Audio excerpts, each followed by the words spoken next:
Je pense que l'étude déjà, elle met en avant le rôle du G5, notre outil de santé en France, pour améliorer le parcours de soins du patient, de dire qu'on est entièrement mobilisés, qu'on est tous entreprises dont le siège social est basé en France et on a vocation à renforcer notre empreinte industrielle et R&D localement, bien sûr avec des visées à l'international, parce que les choses se passent pas uniquement en France d'un point de vue commercial et R&D. Après, ce que l'étude a montré, c'est que c'est une très bonne chose, je pense, le plan de relance, l'emphase qui est faite sur l'industrie de santé. Elle montre aussi qu'il y a un sujet un petit peu pour renforcer la lutte contre les maladies infectieuses, que ce soit à travers le diagnostic ou à travers les antibiothérapies.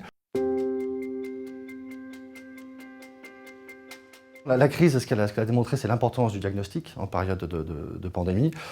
Parce que tant qu'il n'y a pas de thérapie ou de vaccin, ce qui est important, c'est de détecter, tracer et isoler. Et ça, c'est le diagnostic qui est en première ligne.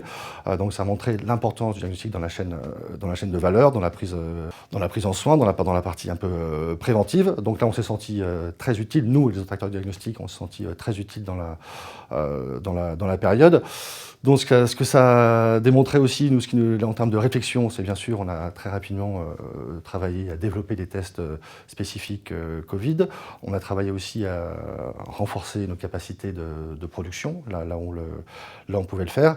Et c'est vrai que ça nous engage un petit peu sur le long terme à continuer dans cette approche et surtout à faire en sorte que le diagnostic soit bien structuré en termes de filière, et notamment en France. Et je pense que bioMérieux et d'autres acteurs, on aura un rôle à jouer aussi pour renforcer un petit peu l'écosystème diagnostic in vitro en France. Le gouvernement a pris les choses à bras-le-corps et a fait le job. Je pense que le plan de relance est une bonne chose, ça va dans le bon sens. Pour moi, le sujet plus d'avenir, c'est celui ensuite de pouvoir créer encore une fois un écosystème autour de l'innovation, parce que c'est ça qui permettra de faire la différence à l'avenir. Hein. Donc travailler l'innovation entre partenariats publics, privés et émergence de nouveaux acteurs. Donc voilà, c'est ça pour moi les sujets sur lesquels le G5 travaillera aussi, je pense, à l'avenir. Dans le contexte sanitaire qui était très, très compliqué, il y a des choses bien qui se sont mises en place par différents gouvernements, c'est de pouvoir autoriser le lancement de nouveaux tests diagnostiques en situation d'urgence, en situation rapide. Je pense que c'est une bonne chose, que ça nous a permis d'arriver assez rapidement pour répondre aux enjeux clés de la pandémie.